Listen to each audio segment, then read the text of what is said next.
जिस तरह रिकॉर्ड है, मैं चैलेंज करता हूं स्पीकर साहब, आप पूरा रिकॉर्ड निकाले। और फिर लड़ाई होती थी, ख्वाजा आसिफ साहब अपना घंटे तकरीर करता था, शायद खाकाना से अपना घंटे तकरीर करता था, और फिर जो है ना इनके आपस में एक और भी सिलसिला चलता। जितना यानी हमने बजट में 84 आवर्स 84 घंटे बजट स्पीचेस कराई है, जो तारीख का हिस्सा है। कोई नहीं बोला, किसी ने एहतजाज नहीं किया, कोई नहीं बोला इनका। ये आज कहते हैं कि हमें तकरीरों के लिए टाइम देते थे। पहले पूछते थे कि इमरान खान आए या ना आए। आपने तकरीरें करनी है तो वो नहीं आता। ये खुद हमें ये कहते थे, दफ्तर में बुला के कहते थे।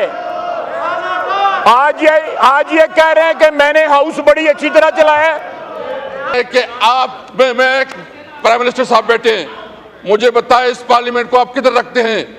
आपकी रूल्स है कि जब किसी एमएनए को गिरफ्तार करना होता है तो स्पीकर से इजाजत लेनी होती है। आप अपोजिशन लीडर के घर पे छापा मारते हैं, स्पीकर को कोई नोटिस में नहीं लाता। आप एमएनएस को हरासा करते हैं, स्पीकर कोई नोटिस में नहीं लाता। किया है मोहतरम मसद कैसर साहब ने। मैं याद कराना चाहूँगा कि कल पुलिस गई है लीडर ऑफ अपोजिशन के घर, तो आपने इंटरवीन किया है। हम कैद थे, असद कैसर साहब ने एक दफ़ा भी प्रोटेक्शन ऑर्डर नहीं दिया, और नाम यहाँ पे गिरफ्तार होते रहे हैं। अम्बेसी रोड से मैं गिरफ्तार हुआ, स्पीकर साहब जो उस वक़्त के थे, कोई उसके ऊपर जो है कोई एहतजाज नहीं किया इन्होंने। फिर वो रात याद करें जब यहाँ पे वोट ऑफ नो कॉन्फिडेंस हो रहा था, आधे घंटे के अंदर 52 बिल्स जो है इन्होंने पास करवाए। इससे बड़ी तौहीन इस ऐवान की कभी तारीख में नहीं हुई जो इनकी स्पीकरशिप में जो हुई। 52 बिल जो है आधे घंटे में इन्होंने पास करवाए। यहाँ पे जो लोगों के साथ हुआ है, ये बैठे हुए हैं, राणा साहब बैठे हुए हैं, मियाँ शहबाज शरीफ साहब प्राइम मिनिस्टर साहब बैठे हुए हैं। गिनते जाएं यहाँ पे वो लोग बैठे हैं जिन्होंने कैदें काटी पीटीआई के जमाने में। स्पीकर बोला, कुग्गू बन के आपकी सीट पे बैठा हुआ था, कोई नहीं बोला, किसी ने एहतजाज नहीं किया, कोई नहीं बोला इनका। ये आज कहते हैं कि हमें तकरीरों के लिए टाइम देते थे। पहले पूछते थे कि इमरान खान आए या ना आए। आपने तकरीरें करनी है तो वो नहीं आता। ये खुद हमें ये कहते थे, दफ्तर में बुला के कहते थे। आज ये कह रहे हैं कि मैंने हाउस बड़ी अच्छी तरह चलाया है। इन्होंने जो रवायात मुरतब की अपनी स्पीकरशिप में, वो शर्मिंदा होता है ये ऐवान वो रवायात याद करके। ये किस बात का क्रेडिट ले रहे हैं? इन्होंने जो इस ऐवान की तौहीन की हुई अपनी स्पीकरशिप के दौरान, वो इस ऐवान की कार्रवाई का हिस्सा है। एक हमारा असीर जो है, मैंने उसकी मदद के लिए नहीं आए, एक के लिए प्रोडक्शन ऑर्डर इशू किया नहीं किया, उनको रिलीफ दी जब वो गिरफ्तार हो रहे थे, इनको नोटिफाई किया गया नहीं किया गया, ना इन्होंने कोई हेल्प किया, ना इन्होंने एहतजाज किया। आज उठ के जो है पाक साफ बन के कह रहे हैं कि मैंने ये किया और मैंने वो किया। को खुदा का खौफ करो, कोई शर्म करो, कोई यहाँ करो। मेरे हवाले से मैं एक बात इनको याद दिलाना चाहता हूं। सबसे पहले तो ये कि स्पीकर साहब, आपसे रिक्वेस्ट ये है कि वो पूरा रिकॉर्ड निकाले जिसमें मियाँ साहब जो है ना 8-8 घंटे तकरीर करते थे। 8-8 घंटे तकरीर करते थे, 2-2 दिन तकरीर होती थी। और इंटरेस्टिंगली मैं दूसरी बात बता रहा हूँ, मैं आपकी रिकॉर्ड के लिए आप बताना चाहता हूँ कि कभी तारीख में ऐसा हुआ है कि बजट इजलास में फाइनेंस मिनिस्टर की तकरीर से पहले भी हमने अपोजिशन लीडर को उस वक्त मौका दिया था।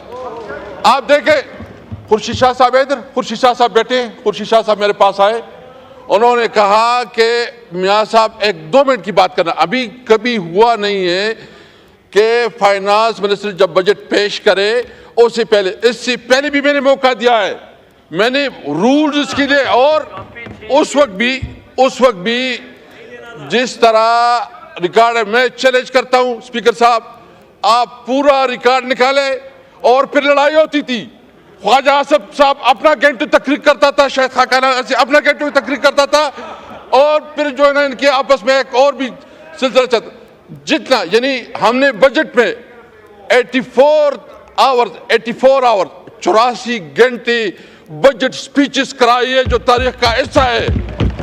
मैं बताना चाहता हूं जी, 2-2 घंटे, और इंटरेस्टिंग भी, उस वक्त लाइव चलता था, मियां साहब लाइव तकरीर करते थे। अभी तो कैमरे बंद हैं, कोई लाइव हमारा नहीं चलता, फर्क होता है। हमने उस वक्त जरूरत की, हम लाइव चलाया करते थे। अभी हमारा फरिश्ते बैठे ऊपर, अभी उधर फरिश्ते बैठे हैं, फरिश्ते बैठे। शर्म की बात है कि इस पार्लियामेंट में भी इस वक्त सेंसरशिप है, इस पार्लियामेंट में इस वक्त सेंसरशिप है। पार्लियामेंट जो है ना सिर्फ एक डिबेटिंग सोसाइटी बन गई है, और न इस पार्लियामेंट की कोई इज्जत रही है, और न इस, मुझे बताए कि आप मैं प्राइम मिनिस्टर साहब बैठे हैं, मुझे बताए इस पार्लियामेंट को आप किधर रखते हैं? आपकी रूल्स है कि जब किसी एमएनए को गिरफ्तार करना होता है तो स्पीकर से इजाजत लेनी होती है। आप अपोजिशन लीडर के घर पे छापा मारते हैं, स्पीकर को कोई नोटिस में नहीं लाता। आप एमएनएस को हरासा करते हैं, स्पीकर कोई नोटिस में नहीं लाता। और आपके पार्लियामेंट, आपकी सीनियर पार्लियामेंटेरियन जाते जेल में, मुलाकात नहीं करने देती, और जिस तरह इसका इस्तेसाल होता है, जिस तरह प्रिविलेज ब्रेक होती है, वो भी मिसाल नहीं मिलती। स्पीकर साहब आपकी जिम्मेदारी है। Thank you. एक तो मैं बता दूं कि लाइव टेलीकास्ट हो रहा है, अभी भी जो आपने बात की वो हो रही थी। ख्वाजा आसिफ साहब on a point of order.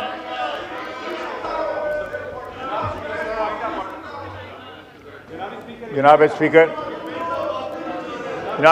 जिस तरह रिकॉर्ड है, मैं चैलेंज करता हूं स्पीकर साहब, आप पूरा रिकॉर्ड निकाले, और फिर लड़ाई होती थी। ख्वाजा आसिफ साहब अपना घंटे तकरीर करता था, शायद खाकाना से अपना घंटे तकरीर करता था, और फिर जो है ना इनके आपस में एक और भी सिलसिला चलता, जितना यानी हमने बजट में 84 आवर्स 84 घंटे बजट स्पीचेस कराई है, जो तारीख का हिस्सा है। कोई नहीं बोला, किसी ने एहतजाज नहीं किया, कोई नहीं बोला इनका। ये आज कहते हैं कि हमें तकरीरों के लिए टाइम देते थे। पहले पूछते थे कि इमरान खान आए या ना आए। आपने तकरीरें करनी है तो वो नहीं आता। ये खुद हमें ये कहते थे, दफ्तर में बुला के कहते थे। आज ये कह रहे हैं कि मैंने हाउस बड़ी अच्छी तरह चलाया है। कि मैं प्राइम मिनिस्टर साहब बैठे हैं, मुझे बताए इस पार्लियामेंट को आप किधर रखते हैं? आपकी रूल्स है कि जब किसी एमएनए को गिरफ्तार करना होता है तो स्पीकर से इजाजत लेनी होती है। आप अपोजिशन लीडर के घर पे छापा मारते हैं, स्पीकर को कोई नोटिस में नहीं लाता। आप एमएनएस को हरासा करते हैं, स्पीकर कोई नोटिस में नहीं लाता।